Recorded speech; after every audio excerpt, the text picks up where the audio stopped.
తెలంగాణ రాష్ట్రంలో ఉన్నటువంటి ముదిరాజ్ మత్స్యకార బంధువులందరికీ నమస్కారాలు తెలియజేసుకుంటూ, నిన్న నేడు కురుస్తున్నటువంటి వర్షాల వల్ల మన ముదిరాజు బంధువులు ఎవరు కూడా చేపల వేటకు వెళ్ళకూడదని,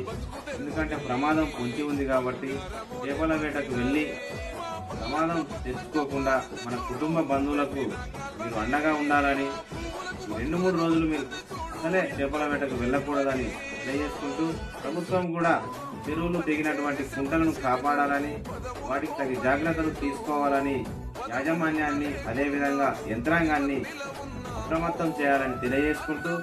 ఈ Devender Mudiraj employees and professionals association MEPA Telangana వ్యవస్థాపక అధ్యక్షుడిగా వ్యవహరిస్తున్నాను. అదేవిధంగా ప్రధాన కార్యదర్శి బొట్లపల్లి సంజీవన్ కుమార్ గారు, రాష్ట్ర కమిటీ అన్ని జిల్లాల కమిటీ తరఫున మన యొక్క ముదిరాజు బంధువులను వేడుకుంటూ, ఈ యొక్క సమాచారాన్ని ఈ యొక్క